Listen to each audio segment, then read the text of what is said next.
Andre Rieu had it all. A fortune so huge it could rival rock legends' castles fit for royalty and sold-out arenas in every corner of the world. But behind all the glittering costumes, flashing lights and standing ovations, there was a story nobody saw coming. Andre built an empire worth $40 million from classical music alone, something unheard of even for the biggest pop stars today. But why then would this massive fortune someday become the very reason tears rolled down the faces of his closest family? Andre didn't start out rich. Growing up, he was just a kid who loved music.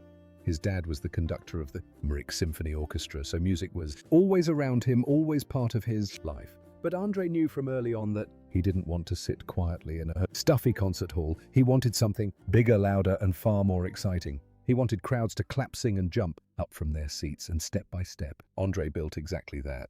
In 1987, Andre took a huge risk that would either make him a legend or ruin him forever. He founded the Johann Strauss Orchestra, not some small group playing quietly for polite applause, but a full-on dazzling entertainment powerhouse. What started with just 12 musicians quickly exploded to over 60 performers from every corner of the globe.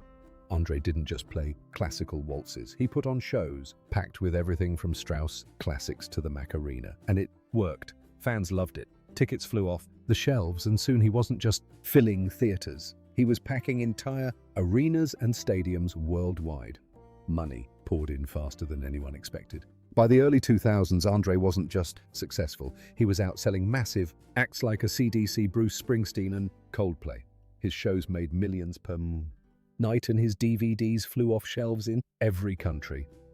Fans traveled thousands of miles, paid huge prices, and cheered like they were at rock concerts. Andre's empire was booming and his wealth ballooned dramatically, making him the richest violinist alive. But Andre didn't keep his wealth hidden quietly in the bank. Instead, he poured money into creating even bigger spectacles. In 2008, he risked almost everything he owned by designing a jaw-dropping $30 million stage for his concert at Schönbrunn Palace in Vienna. It looked like a fairy tale covered in gold crystal and lavish details, exactly what fans dreamed of seeing from Andre Rieu. But that fairy tale almost cost him everything. The huge cost pushed him to the edge of bankruptcy, nearly wiping out decades of earnings overnight. Andre had taken risks before, but this one nearly broke him completely, but he refused to quit. Slowly, concert after concert, Andre climbed back, paying off his debts and turning his shows into even bigger successes. Within a few years, he was richer than ever, bouncing back stronger and smarter. He expanded his concerts into global cinema events, streaming performances in theaters worldwide, making millions more. Fans who couldn't fly to see him live flocked to cinemas, paying premium prices to experience the excitement on the big screen. Andre's wealth didn't just recover, it doubled and then tripled, reaching a jaw-dropping $40 million by 2023. But Andre didn't build his fortune alone. His family was there from the start, especially his wife Marjorie, who was much more than just his partner. Marjorie designed the costumes, helped choose venues, and planned the dazzling stage sets that became famous worldwide. Together, they made every show unforgettable, creating an entertainment empire that became a true family business. Their son Pierre even stepped into a major role, becoming vice president of Andre Rieu Productions, turning the whole operation into something like a musical dynasty. Andre's shows became legendary, but he never forgot his roots. He lived in Maastricht in a castle built in 1452. Yes, an actual castle. This was no ordinary mansion. It was the legendary place where D'Artagnan of the Three Musketeers had his final meal before dying in battle. Andre had dreamt about owning it since childhood, and now he did. He poured millions into renovating every inch, turning it into a dream palace filled with priceless art, sparkling chandeliers, and gardens that belonged in fairy tales. It was like something out of a movie, except Andre was living it every day. Even with all this wealth, Andre didn't slow down. He kept expanding his concerts, touring non-stop from Europe and America to Australia and Japan. Each year, his tours grew larger, his audiences bigger, and his fortune multiplied. He wasn't just a musician anymore. He was a superstar, a global phenomenon whose brand grew into an unstoppable money-making machine. Not yet. Despite all the glitz and glamour, Andre kept one surprising habit: baking. During the lockdown in 2020, with concerts cancelled and millions in ticket sales vanishing, overnight, Andre did something unexpected. He started baking cakes, sharing them with neighbors. It wasn't flashy or extravagant, just simple human kindness, a gentle reminder that behind the massive empire was a man who still valued community and simple joys. But there was more to Andre's fortune. Andre's empire depended on him, performing non-stop, and when he fell sick in 2010 with a severe ear infection, everything nearly collapsed. Again, doctors were stunned he hadn't gotten sick sooner given how demanding his schedule was. For the first time, his family realized just how fragile this fortune was. Everything they built depended entirely on Andre's health. One illness, one cancelled tour could cost them millions instantly. The pressure was enormous, but Andre recovered and pushed forward, refusing to slow down, determined to keep the music and the money flowing. Yet the stress grew. While fans saw a smiling Andre performing effortlessly behind the scenes the family struggled with, managing an empire worth tens of millions facing risks nobody knew about. Each spectacular show was a gamble costing millions in set designs, venues, musicians, and marketing. Any failure could threaten everything. Andre built Dot. Then came another hidden secret. Andre's fortune wasn't just in concerts. Quietly, he'd been building an enormous real estate portfolio, investing millions into luxury properties around Europe. Fans knew about his Rieu castle, but few realized just how vast his property empire had become. That Rieu castle wasn't some random mansion. It had serious history attached. Built in 1452 it once belonged to Charles de Bat's Castelmore, D'Artagnan, the real-life inspiration behind the legendary musketeer from the Three Musketeers. But when Andre first saw this place, it wasn't exactly luxurious. He first stepped inside at just 6 years old for piano lessons. And trust me, it wasn't love at first sight. The place was dark, falling apart, and kind of creepy. Definitely not where you'd imagine living your best life. Fast forward decades later, and that spooky old castle became the shining heart of Andre's empire, transformed from a gloomy ruin into an incredible fairy tale-like estate. Inside his Rieu castle, Andre surrounded himself with the kind of luxuries most of us only see on Netflix. Take his Stradivarius violin. This wasn't your average instrument. Made by Antonio Stradivari way back in 1692.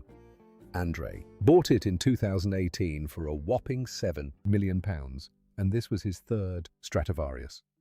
The first one he owned from 1667 was one of Stradivari's earliest pieces, but it was tough to play.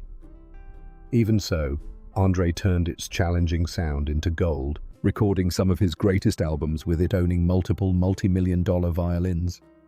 Andre didn't just love music, he was playing in a league of his own. Andre's luxury lifestyle didn't stop at instruments.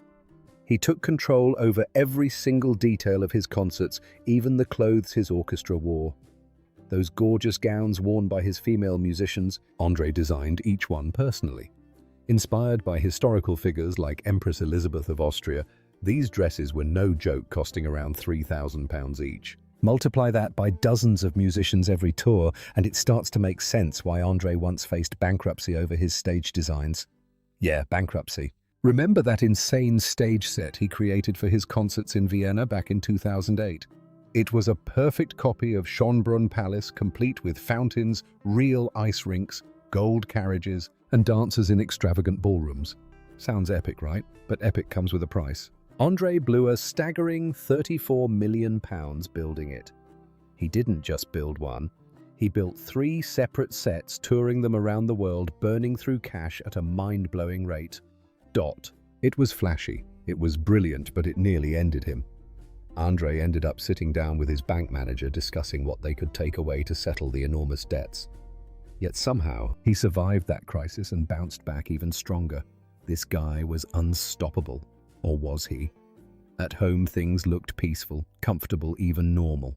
At least as normal as life inside a real-life castle could ever be. Andre was married to Marjorie since 1975, and together they had 2 sons, Marc and Pierre. Their family photos hung proudly on the castle walls. Memories of simpler days when Andre was just starting out, but now even his family played key roles in his empire. Marjorie wrote the scripts for his concerts, adding words to the music that touched millions around the world. Pierre, their younger son, stepped up big time, becoming vice president of Andre Rieu Productions. Family dinners might have looked like simple get-togethers, but they were board meetings in disguise, business mixed with family at every meal. But under all this glittering lifestyle and delicious desserts, Andre's childhood wasn't exactly joyful. Growing up in a small, crowded house in MRI with 5 siblings wasn't easy.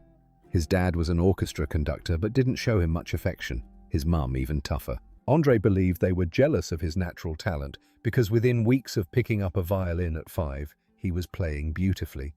He escaped the tough times through music.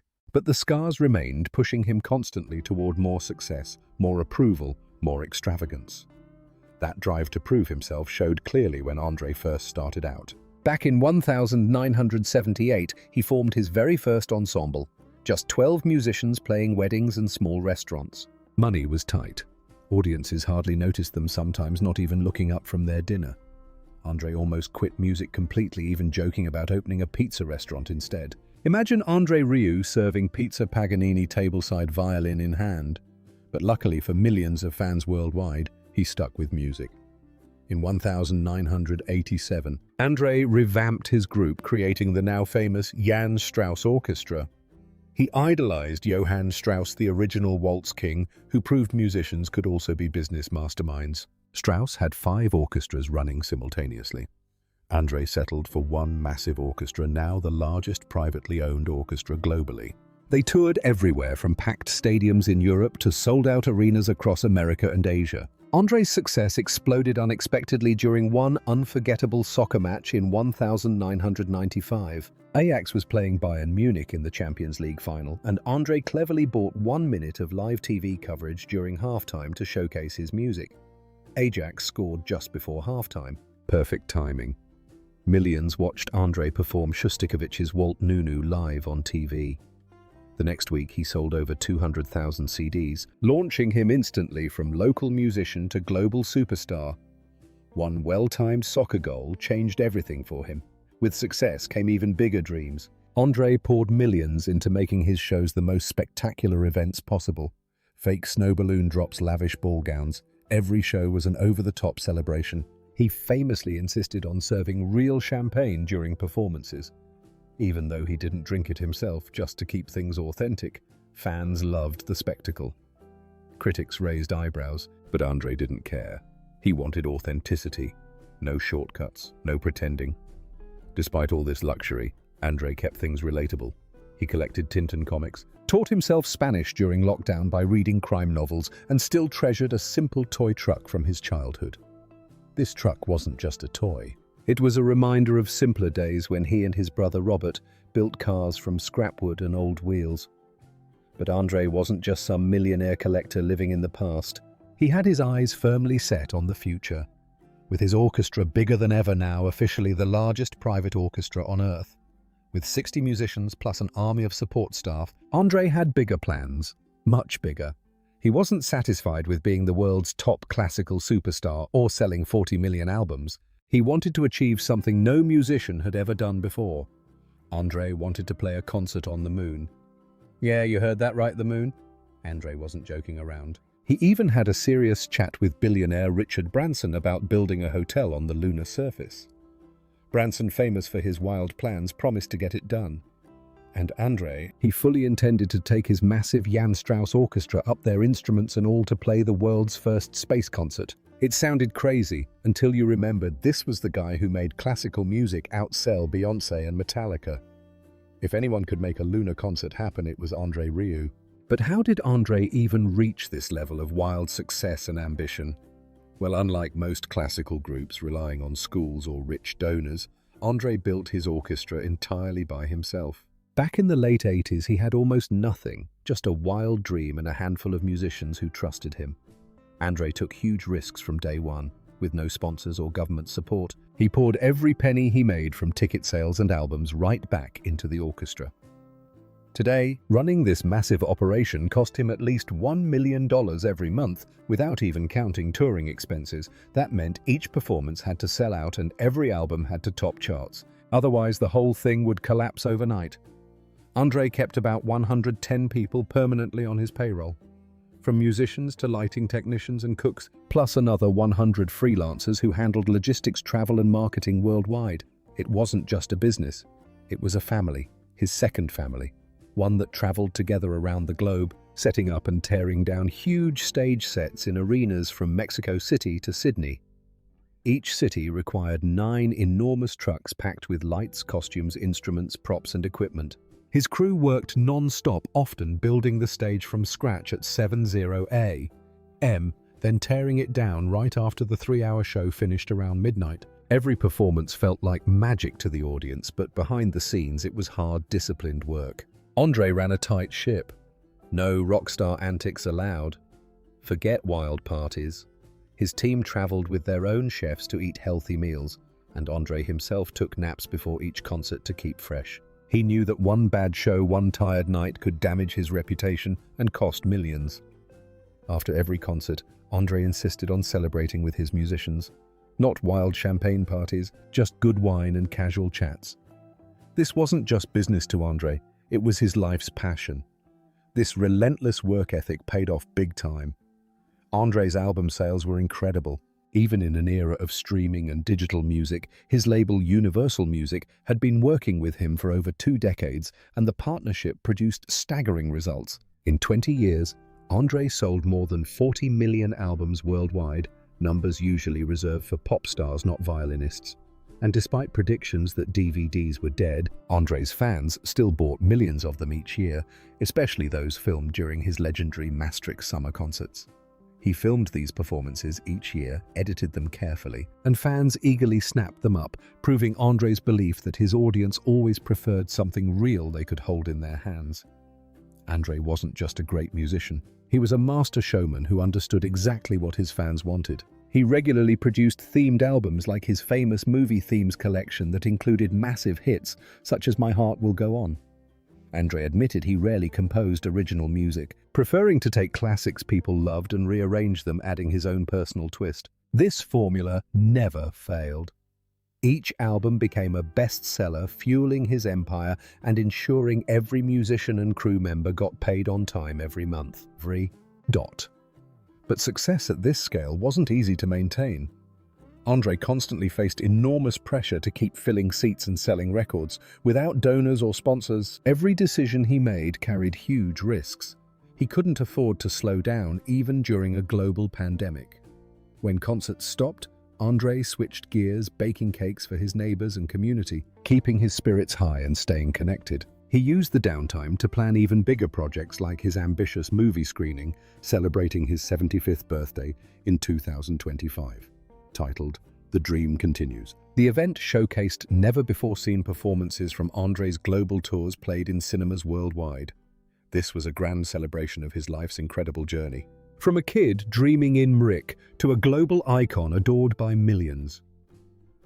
Andre never hid the secret behind his incredible rise, hard work, discipline, and taking risks nobody else dared. His Jewish father-in-law, Edgar Cayman, had influenced him deeply through his collection of 300 vinyl records, introducing Andre to music he'd never heard before. These records shaped his style, making his performances accessible to millions who never imagined they'd love classical music. Pieces like Hava Nagila, a Jewish klezmer tune, became massive hits in Andre's concerts. His performance of this classic on YouTube alone attracted over 14 million views. Andre played everywhere, even Israel, where he received standing ovations, performing beloved local songs like Jerusalem of Gold. Despite all this success, Andre never lost sight of his roots. On his 75th birthday, he celebrated in style, throwing a giant boat party that sailed through his hometown of Maastricht with his entire orchestra on board. Fans worldwide joined in through cinema screenings, experiencing iconic performances from decades of Andre's unforgettable shows. Andre built something nobody thought possible: a massive private orchestra. Worldwide fame and a fortune so large it made his family both proud and nervous.